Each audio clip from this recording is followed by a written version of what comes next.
Washington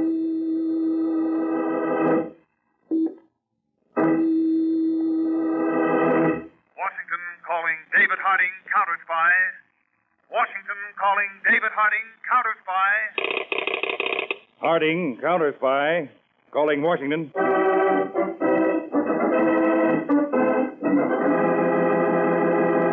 United States Counterspies, especially appointed to investigate and combat the enemies of our country, both at home and abroad. Tonight, the case of the Sweepstakes Murders. Another Counterspy report to the American people. Brought to you each Tuesday and Thursday by Pepsi-Cola. Pepsi-Cola hits the spot. 2 full glasses, that's a lot. That's right, you heard what they said. 2 full glasses of sparkling Pepsi from one big 12-ounce bottle. You're getting an extra glassful. And what a delicious glassful. The most refreshing, delightful cola that ever tickled your taste. You can't top Pepsi's tangy flavor. And that big, big bottle saves you money, goes twice as far. Pepsi's America's big, big favorite. And America's biggest cola value. So why take less when Pepsi's best? Whenever you reach for refreshment, remember. Why take less when Pepsi's best? And now, to Counterspy.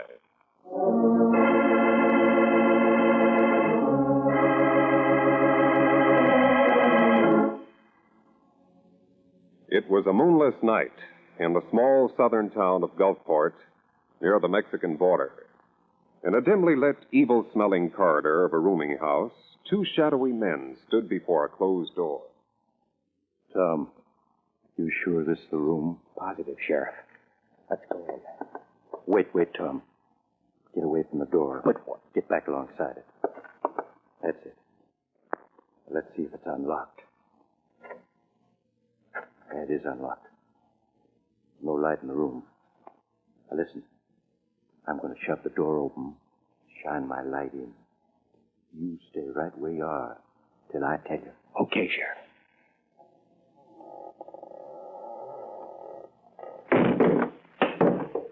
What the?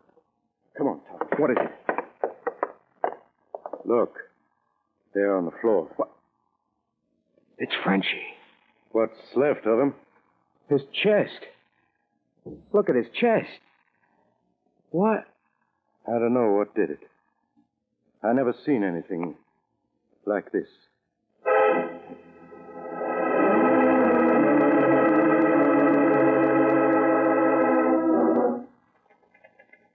It's obvious, Uncle Si. The big shots in the sweepstakes racket found out Frenchie was going to talk to a newspaper reporter. Me. So they killed him. I never saw anything so horrible. It's an outrage, Tom. But if they think they've stopped me, they got another thing coming. I found something in Frenchie's room tonight which just might lead me to the men we want. No? What did you find? I'll tell you all about it when I bring in the story. I've got to be on my way. Yeah, no, Tom. One man's been murdered already. I don't want anything to happen to you. Oh, now, look, Uncle Si, this is a terrific story. Thousands and thousands of Americans are buying tickets on what's supposed to be an official Mexican sweepstakes. But the Mexican government says it doesn't know anything about it. Yes, I know. And tonight, the racketeers proved they're murderers, too. Is the Gulfport Gazette going to laugh that off? That's not the point, Tom. I can't let my own nephew risk his life. Your nephew has to take the same chance as any other reporter would take. Yeah. See you later, Uncle Si.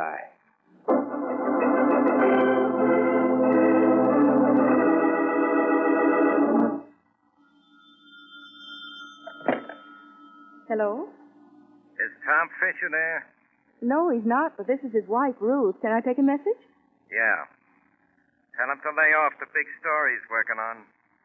Unless he wants the same thing to happen to him that happened to Frenchie.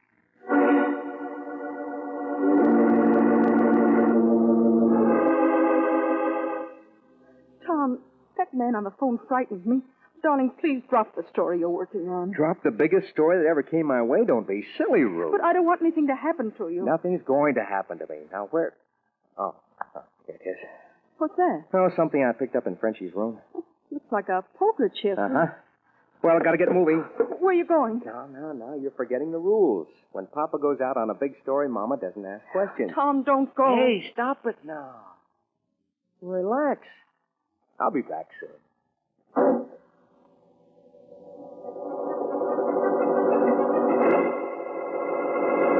Hey, you in the launch.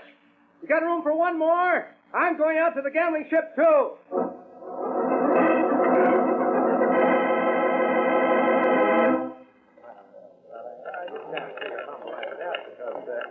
Number 22, Black and Even. Number 22 in. Place your bet, please. Place your bet.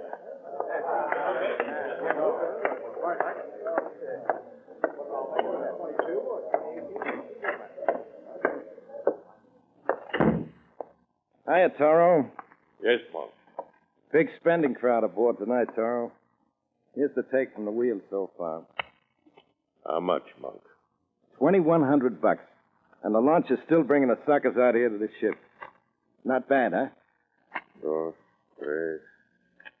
No, he's not bad. What are you counting for? Don't you trust me?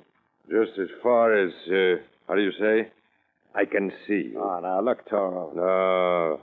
Do I'm enjoyed to count the money. Much money. Huh. You ought to be having the time of your life, then, the way that stuff is rolling in. The door, Monk. The back door. Okay. Who is it? Hey, Johnny, open up. All right. Get in. Okay. Get that gun out of my back. What the? That's Tom Fisher, the reporter. What? That's right, Toro. Caught him snooping around below decks. You know where. So, Senor Fisher. You, have found what you expected below, huh? Why, I don't know what you mean. No. You're a poor liar, senor. Nor are you wise. You should have heeded the advice conveyed to your wife. Then she, would not become a widow. What? Now, listen, Toro. You know, senor, that I was once a matador, a fighter of bulls. No, This case contains two of my favorite swords. This gold-hilted one was presented to me by enthusiastic aficionados in Mexico City after a corrida in which I dispatched 6 of the bravest and fiercest bulls ever seen in any arena. As you see, from the side, the blade appears to be straight. But if you hold it this way, observe how the blade curves to penetrate to the bull's heart. And now, Senor Bull, I am sighting on your heart.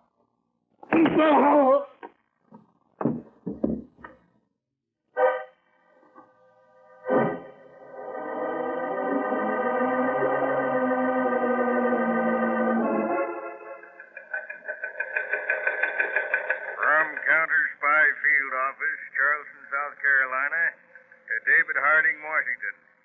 Still another distributor of phony Mexican sweepstakes tickets apprehended here. Terrified, the man pleaded his arrest be kept secret. Denied knowing leaders of racket, but said had been warned that any squealer met horrible death by a golden sword.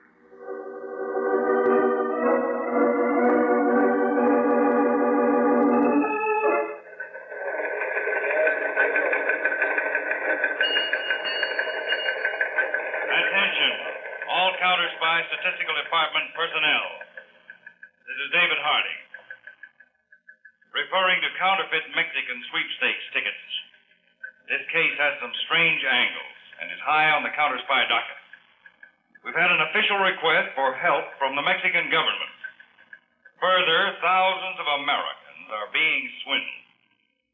Now, all murders of last 3 months are to be reclassified as to method of homicide. The counterfeit tickets themselves on hand here are to be given to my assistant, Harry Peters, for laboratory analysis.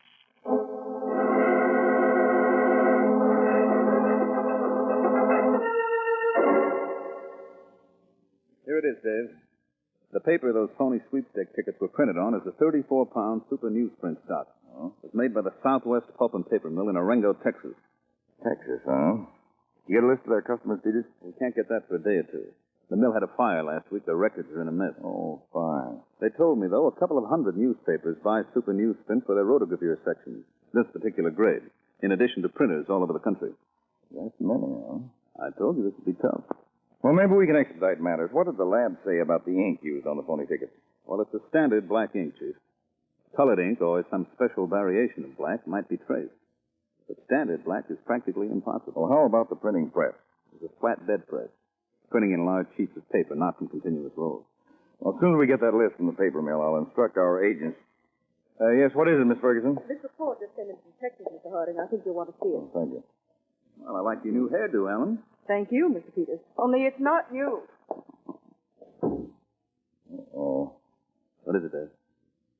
This report. 2 nights ago, a man called Frenchy, a small-time grafter, was found murdered in a rooming house in Gulfport, Texas. He'd been killed by a long stiletto or sword that mutilated his chest and went completely through his body. Now, wait. Early the following morning, the body of a young newspaper reporter, Tom Fisher, was found in the Gulf, just off Gulfport. He'd been murdered in exactly the same way. Dave, that report from our Charleston office about the distributor who was peddling the phony sweepstake tickets. Didn't he say something about a sword? Right, Peters. He said that anyone in the racket who squealed died horribly by a golden sword. Wait a minute now. Take a look at this map here. Oh. What, Dave? Here's Orengo, where you said that paper mill's located. Mm-hmm. And here's Gulfport. About 100 miles away. Peters, we've got to shortcut the job of tracing this paper. I want you to grab the first plane for Gulfport and go to work.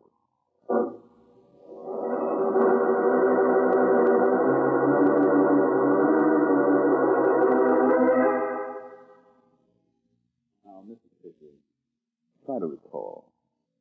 Did your husband tell you where he was going that night? The last time you saw him? I asked him, but he wouldn't tell me, Mr. Peters. I begged him not to go. Now, try to pull yourself. Come on now. I'm sorry. That's it. Now, Tom's editor, his uncle, said Tom didn't have any real clue to the men behind the phony sweepstakes racket. Did Tom tell you anything that he didn't tell his uncle? No. Tom said he just looked around the room of that poor man who'd been murdered. Frenchy, yes. Now, try to remember, Mrs. Fisher, this is very important. Tom may have said something which we might use as a clue, some little thing. But he didn't. We had a rule. Something. Yes? A poker chip. A golden poker chip. A poker chip? Only this one was gold, and it had the picture of a bull on it. Tom said he found it in Frenchy's room. Well, ordinary poker chips aren't usually gold. They're white, red, or blue. But they do have gold chips, the high-priced ones, in gambling houses. Are there any gambling houses in Gulfport, you know? Not in town, but there's a ship out in the Gulf, a converted yacht, where people go to dine and dance and gamble. El Toro, it's called. It's very popular. El Toro. Toro means bull in Spanish, and there was a picture of a bull on the chip your husband had. Mr. Peters, do you think that's where Tom went that night? Could be. That's where I'm going now. I'll go with you. No, Mrs. Fisher. This might be dangerous. I don't care. I want to find the man who killed my husband. Mrs. Fisher, that's my job. You stay here, and I'll keep in touch with you. I'll see you later.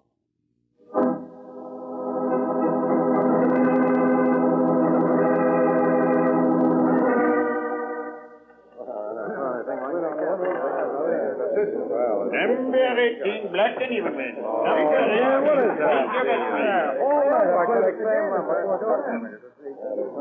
Good evening, Mr. Peters. Ruth Fisher, what are you doing here? I told you I want to find the man who killed my husband. And I told you to... Well, what's the use? You're here now. Have you found out, Mrs.? No, not yet. I've been circulating around in the crowd, but so... Say, there it is again. What? You hear that sound? Kind of dull hammering. It's coming from below decks. Yes, I hear it. It's probably the yacht's engine. But we're not moving. Ventilator pumps? No. Sounds more like... What? There's too much noise in here. Come out on deck where we can hear better. Yes. Pardon? Oh, I'm sorry. I beg your pardon. Excuse me. Sorry. Excuse me. Yeah.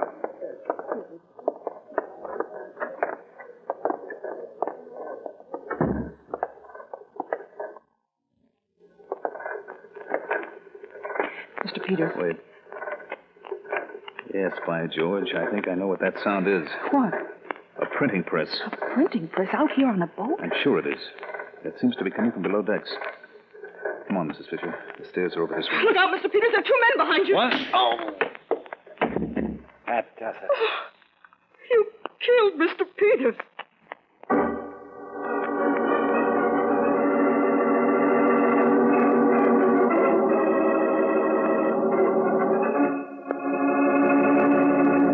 In just a moment, we'll return to Counterspy, brought to you by Pepsi-Cola. Pepsi-Cola hits the spot. 2 full glasses, that's a lot. Lots more value, lots more zest. Why take less when Pepsi's best? More and more, among fellows and girls, among mothers and dads, you hear that sane and sensible question, why take less when Pepsi is best? No budget, no allowance ever had a better friend than tangy, sparkling Pepsi-Cola. Because one big 12-ounce Pepsi bottle gives you 2 delicious drinks. That's twice as much tangy taste, twice as much delicious Pepsi to go just twice as far. That's why more and more families say, why take less when Pepsi's best? Yes, families like yours and mine, families all over America, they're all saying, why take less when Pepsi is best? Pepsi-Cola hits the spot. Tastes terrific when you're hot. More and better than the rest. Why take less when Pepsi's best? Today, tomorrow, always. Get America's biggest cola value. Take home a carton of 6 big Pepsi bottles. Insist on Pepsi at the store. And say Pepsi at the fountain. Say Pepsi at the stand. Say Pepsi. Whenever you reach for refreshment, remember. Why take less when Pepsi's best? And now, back to Counterspy and David Harding in Washington.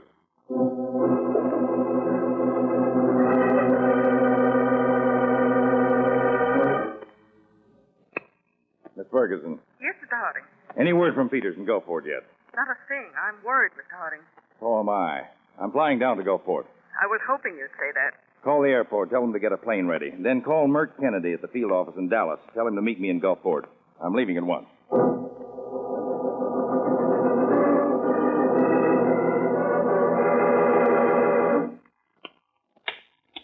Wake up, Senor Peters. Wake up, I say. Stop hitting him, you brute. You be silent, Senor Fisher, or you get it too. Senor Peters, wake up. It's morning. You've been asleep all night.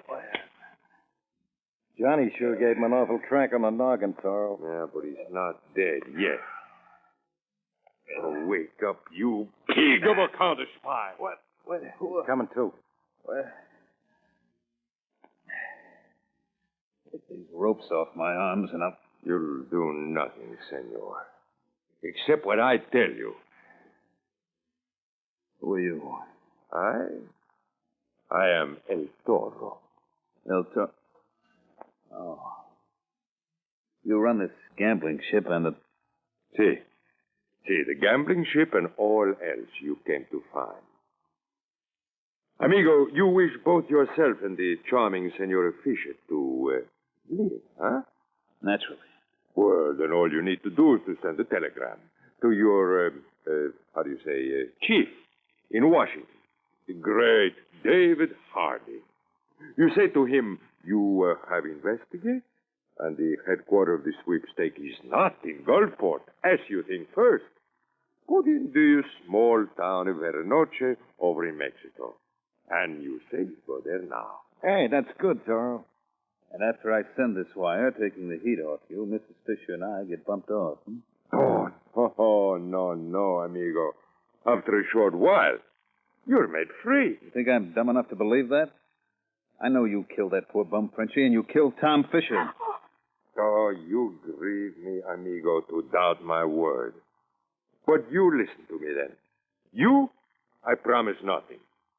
But send the telegram, and the senora will not be harmed. I promise. I wouldn't trust you as far as I could throw the animal you're named after. Very well then, Senor Peters. Observe. Here is my gold-hilted matador sword, with which I dispatched the treacherous Frenchie and the reporter. Now, you do as I say, for I killed Senora Fisher here right before your eyes. No! Well, what do you say, senor? Okay, I'll send the wire. Ah, you're talking. Bueno. There's a telegraph pad here on my desk and pen and ink. Now, write. All right. Untie my hands. That is simple. With the sword. But try nothing rash, amigo. I know when I'm with. Let's see. It's not much ink in this inkwell. Oh, there's enough for the purpose. Enough to blind you for a moment. I'm blind. No, you don't want throw things in my eyes. You what? Kill you. That's the whole you monk. Give me that gun. There are you, monkey. Bad luck. Toro got away. No use our running out into another trap. Ruth, help me push the desk against the door. I want to try and figure something out. All right.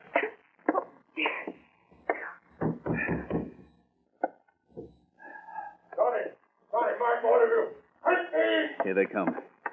I'll be able to hold them off with Monk's gun for a while.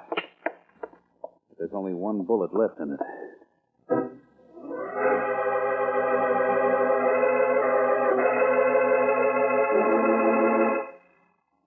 I just had a session with Gulfport Sheriff, Mr. Harding.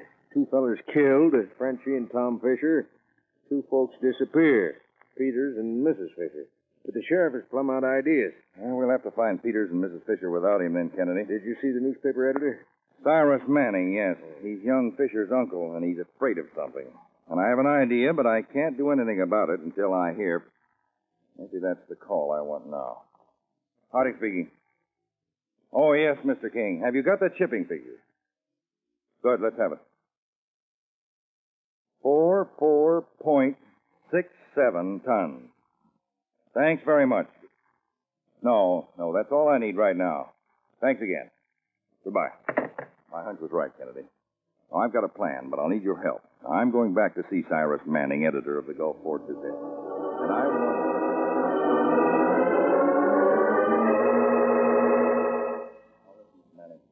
You want your niece, Ruth Fisher, to be found, and you want the killers of your nephew brought to justice, isn't that right? Naturally, Mr. Harding. Well, then tell me who killed your nephew and who's responsible for your niece's disappearance. I don't know. You're afraid to talk. You're afraid you'll be killed, too, by the golden sword. That's not true. But, Mr. Manning, the men you're protecting can't afford to let you live. You know too much. Your only chance to save your life is to confide in me. Those fellows may be planning to murder you at this very moment. Look out, Mr. Manning. Get on the floor. Good heavens. Somebody shot at you from the window. Come back here. Too bad, Mr. Manning. He got away.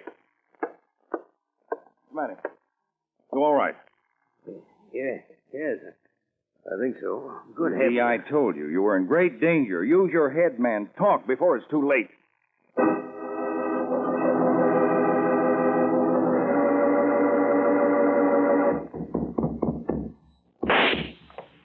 Get away from the door, Toro, or I'll shoot again.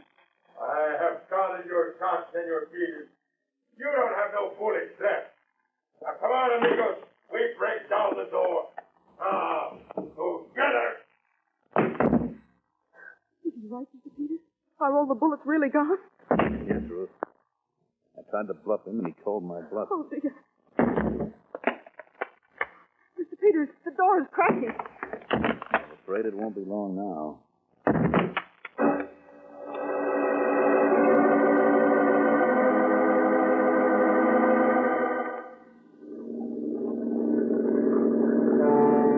Well, there's the gambling ship, Mr. Harding. The El Toro. Right, Kennedy. Bring us in alongside, Lieutenant. Mr. Harding, aren't you scared there's innocent patrons aboard? No launches have come out here all day, Kennedy. All right, men, check your weapons. Prepare to board. Lieutenant, head us in. Cut your engine.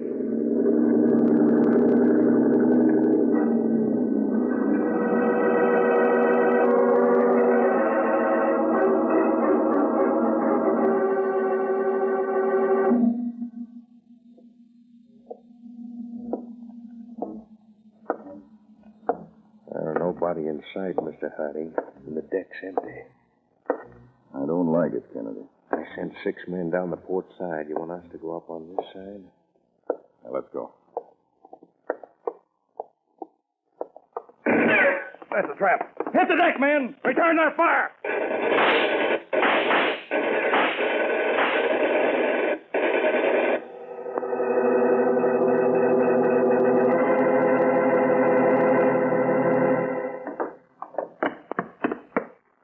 Here he is, Mr. Harding, El Toro himself. Caught hiding up forward. Peters must have winged him. Toro, meet Mr. Harding. I bow to a greater matador than myself. Save that baloney for your trial, Toro. All right, Kennedy, handcuffed, and hold him aboard our cutter. Peters, you all right? Found us $1, Dave. Good. So these are the presses Toro used for printing the phony sweepstakes tickets. Yes. Pretty clever setting them up down here in the hold. Well, he'll never print any more tickets, Peters. That ex-bullfighter is going to the electric chair. By the way, Dave, Kennedy told me about the trick you and he pulled on Manning, the newspaper editor. Firing blank shots near him to make him think Toro was after him, so he talked. Well, fortunately, it worked. How did you happen to suspect that smooth old mint julep was part of this gang? When the Southwest Paper Mill reported that the Gulfport Gazette bought super newsprint from them, I checked their shipping records against Manning's daily inventory. The inventory was short, which made me suspect that Manning was diverting paper to Toro for his sweepstake tickets. Well, it was all a well-concealed connection, Dave. Yes, Toro was very clever with his golden sword, but he'll find it won't cut the lock to the death house door.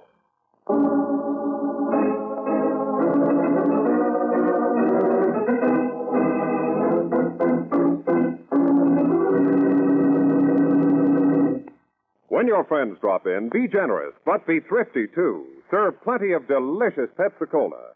Pepsi's big 12-ounce bottle gives you not just one sparkling glassful, but 2. Get a carton of 6 and serve 12 delicious drinks. Yes, Pepsi is America's biggest cola value. You get twice the tangy taste, twice the refreshment, twice the Pepsi. So why take less when Pepsi is best?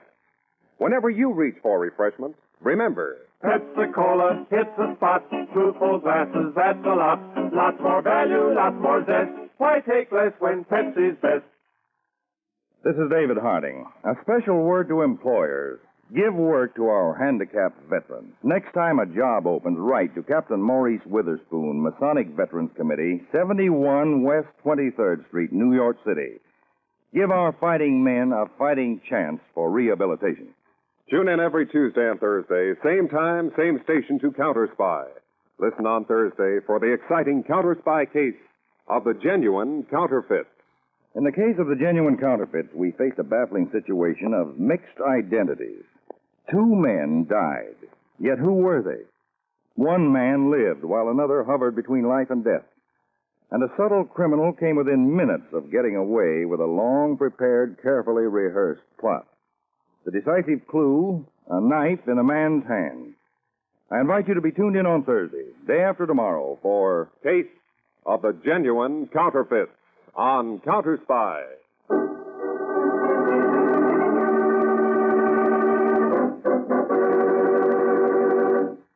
Tonight's Counterspy program originated in New York, was directed by Leonard L. Bass, and featured Don McLaughlin and Mandel Kramer, with music by Jesse Crawford.